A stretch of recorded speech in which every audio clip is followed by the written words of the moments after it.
सलीना अपनी माँ सरिता के साथ रहा करती थी। सलीना अपने सामान को लेकर काफी सीरियस थी। ऐसे ही एक दिन उसको कुछ लड़के वाले देखने आते हैं, जहाँ वो देखती है कि लड़के की माँ ने अपने हाथ में चाय का कप ले रखा है और उसके हाथों से गलती से वो कप गिर जाता है। ये देखकर सलीना का पारा हाई हो जाता है और वो उसे सुनाते हुए कहती है, माफ करना आंटी जी, लेकिन आपने जो ये कप गिराया है ना, वो कप पता भी है कितने का था? नहीं बताना? कोई बात नहीं, मैं आपको बताती हूँ। ये कप 40 रुपए का है। आंटी जी, आपको तो ना इसका रेट भी पता नहीं होगा, क्योंकि आप तो बड़े घर की हैं। आप घर का सामान कहाँ लाती होंगी, है ना? बेटा ये क्या बोल रही है तू? अपने होने वाली सास की इस तरह इंसल्ट कर रही है। और वैसे तूने सही कहा है, मैं नहीं लाती मेरे घर के कपों को। अरे हमारे घर में नौकर चाकर की कमी थोड़ी ना है जो मैं जाऊंगी लेने के लिए। तभी तो आपको सामान की वैल्यू नहीं पता, और जिस घर के लोगों को एक सामान की वैल्यू नहीं हो सकती, तो उस घर में मेरी वैल्यू कैसे हो सकती है? क्यों मम्मी, सही बोल रही हूँ ना मैं? अरे सरिता बहन, तुम्हारी बेटी तो निहायत ही बदतमीज है। जो शादी से पहले मेरी इज्जत नहीं करी, वो शादी के बाद के मेरी इज्जत करेगी। अरे नहीं नहीं बहन, वो मेरी बेटी को सामान से थोड़ा लगाव है, बस इसलिए ऐसा बोल रही है। माफ करना बहन, लेकिन मैं अपने लड़के की शादी आपकी बदतमीज बेटी से नहीं करूंगी। और हाँ, एक बात और, अगर आप अपनी बेटी को तमीज नहीं सिखाओगे तो वो कहीं नहीं बच सकती है। गांठ बांध लो मेरी बात को। आपको मेरे बारे में इतना सोचने की जरूरत नहीं है आंटी जी। अब आप यहाँ से जा सकती हैं। वो देखो, सामने रहा दरवाजा। बहुत बेइज्जती हो गई है यहाँ पर। चल बेटा, यहाँ हमें एक सेकंड भी नहीं रुकना। लड़के वाले सलीना के घर से चले जाते हैं और अब सरिता का गुस्सा 7वें आसमान पर पहुंच जाता है और वो गुस्से में चिल्लाते हुए सलीना से कहती है, सलीना ये क्या कर दिया तूने? तुझे पता भी है कितने अच्छे घर का रिश्ता था ये, तूने इनको भी भगा दिया। अरे तू चाहती क्या है? तूने इससे पहले काफी रिश्तों को ठुकराया है। अगर तेरी शादी अभी नहीं हुई ना तो सोच लेना कि तू बुढ़िया हो जाएगी, लेकिन तुझसे कोई शादी नहीं करेगा, समझी? माँ, जो इंसान सामान की वैल्यू नहीं कर सकता, वो भला एक इंसान की क्या ही करेगा? सरिता कुछ नहीं बोलती और वहाँ से चुपचाप चली जाती है। ऐसे ही समय गुजरता है। एक बार फिर सलीना को अंश नाम का लड़का और उसकी माँ रमीला देखने आते हैं। अंश काफी स्मार्ट और पढ़ा लिखा था और अंश को सलीना पहली ही नजर में पसंद आती है। साथ ही अंश की माँ रमीला को भी सलीना भा जाती है और इस तरह उन दोनों का रिश्ता पक्का होता है। कुछ समय में उन दोनों की शादी होती है। शादी के बाद सलीना रमीला के घर की सारी जिम्मेदारियां बखूबी निभाती है। एक सुबह नाश्ता करते हुए रमीला अपनी बहू की तारीफ में कहती है, हाय, मेरी बहू कितनी अच्छी और संस्कारी है। घर का सारा काम संभाल रखा है मेरी बहू ने, तो खाना भी कितना अच्छा बनाती है। इतना बोलकर रमीला नाश्ते की टेबल से उठकर झूठे हाथों से फ्रिज को खोलती है और झूठे हाथों से ही पानी पीने लगती है। ये देख एक बार फिर सलीना को गुस्सा आता है और वो अपनी सास को गुस्से में कहती है, मम्मी जी, क्या हो गया बहू? इस तरह क्यों चिल्ला रही है जैसे कोई भूत देख लिया हो? भूत का तो पता नहीं, लेकिन आपको झूठे हाथों से फ्रिज छूते हुए देखकर मेरा पारा हाई हो गया है। हाय, तो कौन सा गुनाह कर दिया मैंने जो तू मुझ पर चिल्ला रही है? और वैसे भी ये मेरे बेटे को दहेज में मिला है, तो तू मेरे बेटे की चीज पर इस तरह चिल्ला नहीं सकती। सासू माँ, तो आप कान खोलकर सुन लीजिए। आपके बेटे को जो दहेज में मिला है ना, वो मेरे मायके से आया हुआ है। हाय दैया, मैं तो अभी अपनी बहू की इतनी तारीफ कर रही थी, लेकिन देखो तो कैसे अपनी सास से मुंह चला रही है। सही बात है, बहू की कभी तारीफ नहीं करनी चाहिए। तो मम्मी जी, आप काम ही ऐसे कर रही हैं जिससे मैं आपके ऊपर चिल्लाऊं? बेटा अंश, अरे ओ अंश, देख रहा है तेरी लुगाई मुझ पे कैसे चिल्ला रही है, साथ ही मुझसे जुबान लड़ा रही है। आपका बेटा आपकी बकवास सुनने के लिए यहाँ पर नहीं है मम्मी जी, वो ऑफिस गए हुए हैं। और हाँ, आप कुछ भी कीजिए, मुझे फर्क नहीं पड़ता, लेकिन फ्रिज के साथ ऐसा वैसा कुछ नहीं होना चाहिए। इतना कहकर अब सलीना वहाँ से चली जाती है और एक साफ गीला कपड़ा लाकर अपने फ्रिज को साफ करती है। कुछ समय बाद वो वहाँ से चली जाती है। शाम को अब अंश आता है और अंश को रमीला आज की बहस के बारे में सब बताती है, जिसके बाद अंश अपने कमरे में जाता है और अपनी पत्नी सलीना से कहता है, सलीना, तुमने माँ को क्या कहा है? क्या कहा है अंश? वो तो तुम्हें पता होगा ना कि आखिर तुमने माँ को क्या कहा है। मैंने तो कुछ नहीं कहा, बाकी पता नहीं तुम्हारी माँ तुम्हें किस बारे में क्या बता रही है। मैं फ्रिज वाली बात पूछ रहा हूँ सलीना। हाँ, तो क्या गलत बोल दिया मैंने? तुम्हारी माँ को? अरे यार, सेंस वाली बात है। अगर वो झूठे हाथों से उसे छुएंगी तो कैसे चलेगा? अगर उन्हें पानी चाहिए तो वो मुझे भी तो बोल सकती थी, और अगर मुझे नहीं बोलना था तो हाथ धोकर पानी ले सकती थी ना। देखो सलीना, वो माँ है मेरी और तुम मेरी पत्नी। मैं उनको कुछ नहीं कह सकता, लेकिन मैं तुम्हें समझा जरूर सकता हूँ। थोड़ा कॉम्प्रोमाइज कर लो यार, प्लीज। सलीना कुछ नहीं बोलती और वहाँ से चली जाती है।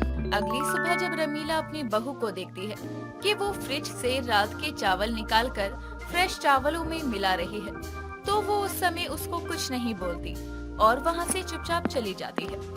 लेकिन कुछ समय बाद जब सलीना अपनी सास को खाना देती है, तब वो अपनी बहू पर चिल्लाते हुए कहती है, बहू, दो दो आंखें हैं तेरी, ठीक से देखकर काम नहीं कर सकती क्या तू?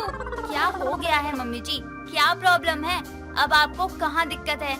ये देख, इतना बड़ा कंकड़ निकला है चावल से, निकाल नहीं सकती थी क्या? दो दो आंखें दी है भगवान ने, उसका इस्तेमाल करना सीख ले। भगवान झूठ ना बुलवाए मम्मी जी, लेकिन आपके भी तो भगवान ने 32 दांत दिए हैं ना। आप उन 32 दांतों के बीच में एक छोटे से कंकड़ को चबा नहीं सकती थी? वाह वाह वाह बहू, क्या जुबान चलाना सिखाया है तेरे घर वालों ने? सही सिखाया है, और कुछ नहीं सिखाया, ऐसे ही भेज दिया। माँ जी, आप मेरे मायके वालों का नाम तो बीच में मत ही लाओ, वरना जिस दिन मेरे माँ बाप यहाँ आ गए तो आपके लिए पंगा खड़ा हो जाएगा। अच्छा, धमकी दे रही है मुझे? जो मर्जी है समझ लो। अरे परेशान करके रख दिया है मुझे। कभी डस्टिंग ठीक से नहीं करी, कभी झाड़ू ढंग से नहीं लगाई, कभी स्लैब ढंग से साफ नहीं किया, परेशान करके रखा हुआ है। एक काम कीजिए मम्मी जी, आज से घर का सारा काम ना आप खुद ही कर लीजिए। मैं तो बस अपने सामान का ध्यान रखूंगी, खासकर फ्रिज का। अच्छा ठीक है, जा, तुझे माफ कर दिया मैंने। इस तरह से अब रमीला वहाँ से चली जाती है। और ऐसे ही शाम को जब रमीला पानी लेने के लिए फ्रिज खोलती है, तो वो देखती है कि उसके फ्रीजर में काफी सारी बर्फ जमा है।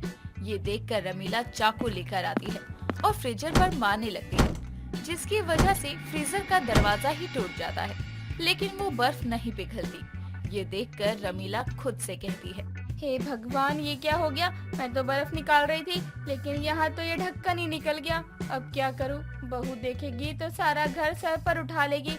मुझे कुछ करना पड़ेगा, लेकिन करूँ तो क्या करूँ? रमीला कुछ करती उससे पहले ही वहाँ सलीना आ जाती है और अपनी सास को फ्रिज में मुंह घुसाए देखकर कहती है, मम्मी जी, आप फ्रिज में क्या कर रही हैं? नहीं बहू, कुछ तो नहीं कर रही मैं। अपनी सास को घबराए देखकर सलीना समझ जाती है कि कुछ तो गड़बड़ है, और जब वो फ्रिज के पास जाती है तो देखती है कि उसकी सास के हाथों में फ्रीजर का ढक्कन है। ये देखकर सलीना अपनी सास को कहती है, ये क्या किया मम्मी जी आपने? वो यहाँ बर्फ बहुत ज्यादा हो रही थी तो मैं चाकू से इसको निकाल रही थी। एक हाथ से ढक्कन पकड़ा हुआ था तो दूसरे हाथ से निकाल रही थी, लेकिन कब ये ढक्कन मेरे हाथ में आ गया कुछ पता ही नहीं चला। मम्मी जी, ये लाल बटन देख रही हैं? उसको दबाने से फ्रिज बंद हो जाता है, और आपने तो ढक्कन ही तोड़ दिया, साथ ही सारी गैस भी निकाल दी। अब बस बहुत हो गया, ना रहेगा फ्रिज, ना रहेगी सास बहू की लड़ाई। आज मैं इस किस्से को ही खत्म कर देती हूँ। इस तरह अब सलीना फ्रिज को तोड़ने ही वाली थी कि तभी वहाँ पर अंश आता है और उसे रोकते हुए कहता है, सलीना, ढक्कन दोबारा लग सकता है, गैस दोबारा भरी जा सकती है। माँ को ये सब नहीं पता, इसलिए उनसे गलती हो गई, और तुम उनकी गलती पर उनको समझाने की जगह उनको और गुस्से से ट्रीट कर रही हो। और माँ आप, अरे जब आपको कुछ नहीं पता तो आप भी तो सलीना से पूछ सकती हो ना। अंश की बात सुनकर दोनों को अपनी गलती का एहसास होता है और दोनों एक दूसरे से माफी मांगती है, जिसके बाद अब कुछ भी इलेक्ट्रॉनिक सामान इस्तेमाल करने से पहले रमीला अपनी बहू से पूछ लेती कि उसका इस्तेमाल कैसे करना है, तब वो उसे इस्तेमाल करती, जिसके कारण अब घर में इन छोटी छोटी बातों पर कभी लड़ाई नहीं होती। गोरखपुर गांव में आज अचानक एक पुलिस वाला आता है। तभी वहां के कुछ लोग वहां इकट्ठा होते हैं और उस पुलिस वाले से कहते हैं, इंस्पेक्टर साहब, हमारा घर को बचा लो। अरे हमारे घर में बहुत दिन से सांप घुसकर बैठा हुआ है। अरे इंस्पेक्टर साहब, बाहर तो आइए। अरे हमको क्या लगता है काकी, ये जो इंस्पेक्टर आया है ना, ये एक नंबर का डरपोक है। अरे तभी तो दुबक कर अंदर बैठा हुआ है। अरे कहीं कुछ गलत हो गया होगा, यही के डर से ही बैठा है अंदर। अरे बबुआ, ऐसा मत बोलो। पहली बार तो कोई बड़ा अफसर हमारे गांव में आया है। अगर तुम पहली बार ही ऐसी बात करोगे तो हमारे गांव का कभी भला नहीं होगा। अरे काकी, तुम क्या बात करती रहती हो? अरे तुम कुछ नहीं पूछती हो, समझी? तो शांत रहो। अरे ऐसे शहरी पुलिस वालों को हम बहुत देखे हैं, एक नंबर के डरपोक होते हैं ये लोग। बाहर के शोर की वजह से गोरखपुर में आए नए इंस्पेक्टर को उठकर बाहर आना पड़ता है। जिनके सर की टोपी टेढ़ी थी तो वहीं वर्दी का पूरा बटन खुला हुआ था। ऐसे इंस्पेक्टर को देखकर बिरजू कहता है, अरे वाह, ये का देख लियो ना दादा। अरे काकी देख रही हो, पहली बार ऐसा इंस्पेक्टर देखे हम जिंदगी में जो वर्दी का बटनवा भी बंद नहीं किया। और टोपी देखो ना इनकी कैसे टेढ़ी हो रखी है। अरे काकी, हमको कोनो अंगल से पुलिस वाला ना ही लग रहा। अरे ओ जवान खून, इधर आओ। तुम्हारे मानने से मैं पुलिस वाला बन जाऊंगा क्या? नहीं ना, पूरा बकायदा परीक्षा देकर पुलिस बना हूँ। कोई मुझ पर उंगली नहीं उठा सकता है। अरे साहेब, हम सब आपके ऊपर कोनो उंगली कोनो हाथ कुछ नहीं उठा रहे हैं। ये बिरजुआ तो पागल हो गया है। हमरे गांव में पहली बार इतना बड़का ऑफिसर आया है ना, बस यही खातिर देखने आए हैं सब। क्या मतलब है आपका? आज से पहले कभी आपके गांव में कोई बड़ा अफसर नहीं आया है क्या? ये कैसे हो सकता है? मुझे तो लगता है मुझसे भी पहले बहुत अफसर आ चुके होंगे। कोई बात नहीं, अब मैं आ चुका हूँ ना, अब मैं सब कुछ ठीक कर दूंगा। अरे साहेब, का ठीक कर देंगे? या कुछ होता कहाँ है जो आप ठीक करने की बात कर रहे हैं? हमरे गांव में एक ही परेशानी है। चलो, कुछ तो परेशानी है। हाँ हाँ, बताओ क्या परेशानी है गांव में, मैं अभी ठीक करके देता हूँ उसे। अरे मत पूछे दरोगा जी, हमरे गांव में लंबा लंबा सांप घुस जाता है। हमको तो बस इन कीड़े मकोड़ों से शांति दिला दो, बाकी हमरे गांव में बहुत सुख शांति है। पागल हो गए हो क्या? मैं कैसे सांप पकड़ सकता हूँ? अब जाइए अपने घर, मैं बाद में घूमते फिरते आप सबसे आके मिलूंगा। आपकी मर्जी साहेब, आओ चाहे ना आओ, हमारा तो फर्ज था आपको बताएं कि खूनी जालिम हमारे घरों में घुस जाता है। ससुरा सांप कहीं का। आपको पकड़ना है तो पकड़िए, नहीं पकड़ना है तो मत पकड़िए। ये आपका मटरवा है, हमार नहीं। बेचारा मदन अनपढ़ लोगों के बीच फंस गया। ऐसे ही दिन गुजरने लगे। अब मदन गांव वालों के साथ घुल मिल गया था। ऐसे ही एक दिन गांव में एक संजना नाम की लड़की एड्रेस पूछते हुए मदन के पास आती है। सर, क्या आप मेरी एक मदद कर सकते हैं? मैं बहुत देर से ये पता ढूंढने की कोशिश कर रही हूँ। क्या आप मुझे वो पता बता सकते हैं? हाँ हाँ, क्यों नहीं, जरूर बताता हूँ। वैसे आप कहाँ से आए हो, और मतलब पहले कभी देखा नहीं है आपको इस गांव में, इसलिए पूछ रहा था आपसे। और हाँ, ये पता। सर, आपने पेपर उल्टा पकड़ा हुआ है। अरे सॉरी, वो क्या है ना, पहली बार गांव के बाहर की लड़की को देखकर थोड़ा हैरान हूँ। वो क्या है ना, पुलिस वाला हूँ, थोड़ी बहुत चिंता तो होती ही है ना गांव की। हाँ जी, समझ सकती हूँ। गांव की चिंता बहुत होती होगी आपको। अब आप मुझे ठिकाना बता देंगे या नहीं? ये यहाँ से सीधा चलते हुए जाइए, फिर बायां घूम जाना, फिर एक चौराहा आएगा, उसी से थोड़ी दूर है ये ठिकाना। धन्यवाद आपका, वरना कौन ऐसी किसी की मदद करता है। मदन ने जैसे जैसे संजना को बताया, संजना वैसे वैसे ही चलती रही, लेकिन उसे वो जगह ही नहीं मिली जहां उसे पहुंचना था। संजना आखिर में परेशान होकर इधर उधर देख रही होती है कि तभी वहां बिरजू आ जाता है। अरे बहन, क्या हुआ? किसको ढूंढ रही हो? अरे शाम होने को है, यहाँ वहाँ अकेले काहे घूम रही हो? भैया, वो क्या है ना, मुझे गांव के मुखिया के पास जाना था। गांव के विकास के बारे में बात करनी थी उनसे। लेकिन बहना, तुम गलत चली आई हो। कोनो बात नहीं, हो जात है। वैसे भी मुखिया जी के घर से तुम बहुत आगे आ चुकी हो। चलो, अब बहन बोले हैं तो तुमको हम मुखिया जी के घर छोड़ कर आते हैं, क्योंकि रास्ता खराब है ना जी। रात के अंधेरे में जंगली जानवर आ जाएगा तो दिक्कत हो जाएगी तुमको। चलो। बहुत बहुत शुक्रिया भैया, अगर आज आप नहीं होते तो मैं यही फंसी रह जाती। अच्छा सुनो बहन, हम क्या कह रहे थे, तुम यहाँ तक कैसे आ गई? कोनो तुमको गलत रास्ता बताया है का? हाँ, शायद मजाक किया होगा मुझसे, वरना कोई पुलिस वाला हमको क्यों गलत पता बताएगा। पहले तो लगा अनपढ़ पुलिस वाला है, फिर सोचा मजाक किया होगा। अरे हमरे गांव का पुलिस वाला था का? अरे बहन, तुम बुरा मत मानना, वो का है ना बहन, वो बहुत नटखट है। देखो, बतियाते बतियाते मुखिया जी के घर पहुंच गए। संजना मुखिया जी से बात करती है और अगले दिन ही गांव के खुले मैदान में बच्चों को पढ़ाना शुरू कर देती है। अब वहां मदन आता है और संजना को पढ़ाता देख कहता है, क्या बात है, गांव में स्कूल होते हुए भी अब इनको आपकी जरूरत हो रही है? क्या बात है, कहीं आप इनके दिमाग में कुछ गलत बात भरने का तो नहीं सोच रही है ना?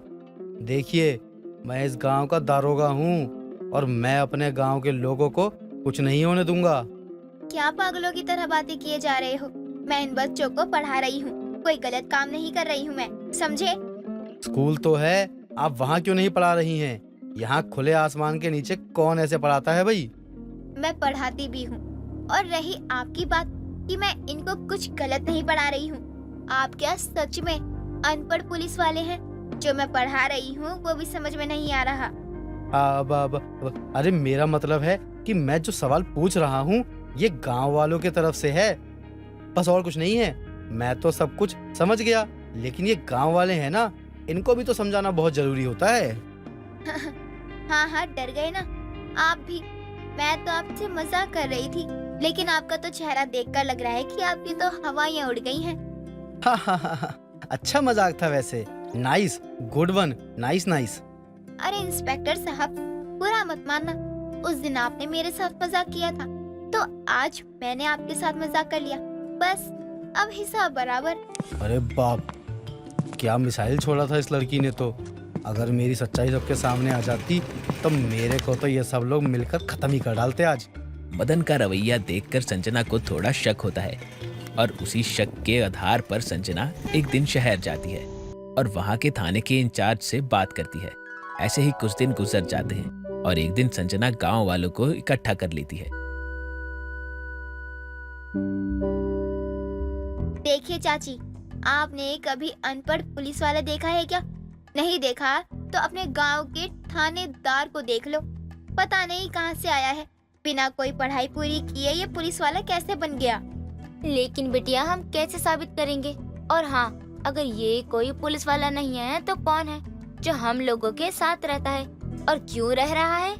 अरे काकी बहन सही कह रही है, हमको शक हुआ था, तभी तो हम इको शहर से बुलाए हैं। लेकिन भैया, आपका शक सही निकला। वैसे भी इस अनपढ़ पुलिस वाले को पकड़ने के लिए शहर से कुछ ऑफिसर्स आ रहे हैं, तब पता चलेगा हम गांव वालों से मजाक करने का नतीजा। सभी लोग एक ही जगह मिलकर बात कर ही रहे होते हैं कि तभी वहाँ कुछ लोग आते हैं और उन गांव वालों से उनका पैसा धन बहुत कुछ लूट लेते हैं। तभी वहाँ मदन आता है और सभी बदमाशों को बहुत मारता है और थाने में बंद कर देता है। तभी वहाँ शहर के पुलिस वाले भी आ जाते हैं। सर, इनको गिरफ्तार मत कीजिए, क्योंकि आज इनकी वजह से हम जिंदा हैं और वो सारे बदमाश जेल के अंदर हैं। नहीं संजना जी, मुझे आपकी दया की कोई जरूरत नहीं है, मुझे गिरफ्तार कर लेने दीजिए। मुझे माफ कर दीजिए अनपढ़ पुलिस जी, अगर आप अपना पहचान पहले ही बता देते तो शायद आज आपको ये दिन देखना नहीं पड़ता। और हाँ, आप अगर हमारे गांव में आम आदमी बनकर रहते तो शायद हमको आप पर कभी शक नहीं होता। लेकिन अब आपने गलती की है तो सजा भी मिलनी चाहिए। लेकिन बिटिया, ये अनपढ़ पुलिसवाला तो हम सबका मदद करता है ना, तो हम माफ नहीं कर सकते का इनको? हम तो माफ कर देंगे काकी, लेकिन पुलिसन लोग का वो माफ थोड़ी करेगी को। हाँ तो मुझे गिरफ्तार कीजिए और मुझे जेल में डाल दीजिए। मदन को गिरफ्तार तो कर लिया जाता है, लेकिन मदन की बहादुरी देखकर कोर्ट उसे बेइज्जत बरी कर देती है और कुछ दिनों बाद मदन गोरखपुर गांव पहुंचता है, लेकिन इस बार एक आम आदमी बनकर। चंदन नगर गांव में रहने वाला बबलू बाजार से सब्जियां लाकर अपने घर की ओर जा रहा था। तभी पानी लेकर आती हुई कुछ लड़कियां हंसते हुए कहती हैं, देखो तो जरा क्या जमाना आ गया है, आजकल के लोग अपने बच्चों से बाल मजदूरी करवा रहे हैं। हाँ बेचारा बच्चा, देखो ना, इसका तो सब्जी का थैला भी इससे बड़ा है। देखो लड़कियों, मुझ पर हंसने की जरूरत नहीं है और मैं कोई बच्चा नहीं बल्कि गबरू जवान हूँ। गबरू जवान? और तुम क्यों मजाक बनाने वाली बातें कर रहे हो? तुम्हें देखकर तो लगता है कि तुम तक जवानी आकर वापस लौट गई है। देखो मैं भले ही बोना हूँ, लेकिन असली सोना जैसा खरा मिजाज है मेरा। जा बोने, बहुत देखे तेरे जैसे नकली सोने। इतना कहकर वो लड़कियां मटका लिए मटकती हुई वहां से चली जाती हैं और बबलू सब्जियां लेकर घर आता है, जहां उसकी माँ सरला स्टोव जलाने की कोशिश कर रही थी। काफी कोशिश करने के बाद भी स्टोव नहीं जलती और वो थककर बैठ जाती है। अब इस मरी स्टोव को क्या हो गया, कहीं खराब तो नहीं हो गई? हाय दैया, इस गरीब पर कोई रहम करो, अभी स्टोव को ठीक कराने के लिए पैसे कहाँ से लाऊंगी? अरे मेरी प्यारी माँ, क्यों उदास होती हो? स्टोव खराब नहीं हुआ है, गैस खत्म हो गई होगी। आ गया तू? कितनी देर लगा दी सब्जी लाने में तूने। माँ सब्जी इतनी महंगी है कि मुझ जैसा गरीब बोना तो सोच में पड़कर अपनी जेब टटोलने लगता है, इसीलिए सोच समझकर 2-4 सब्जियां ही लाया हूँ। पता नहीं पैसों की तंगी से कब निजात मिलेगी। जा गैस भरवाला, वरना दुकान बंद हो गई तो खाने की दिक्कत हो जाएगी। हाँ जाता हूँ। आराम से, कहीं सिलेंडर के नीचे ना दब जाइयो। क्या माँ, इतना भी बोना नहीं हूँ, मैं आता हूँ थोड़ी देर में। इतना कहकर बबलू छोटा सिलेंडर उठाए बाहर चला जाता है और उसकी माँ सब्जियां काटने लगती है। बबलू, जिसे गांव वाले बबलू नहीं बल्कि बोना या टिंगो कहकर पुकारा करते थे, क्योंकि भले ही बबलू 23 साल का जवान था, लेकिन उसकी हाइट किसी 13 साल के बच्चे जितनी थी। साथ ही वो बहुत गरीब भी था, जो कि अपना और अपनी माँ का गुजारा बहुत मुश्किल से कर पाता था।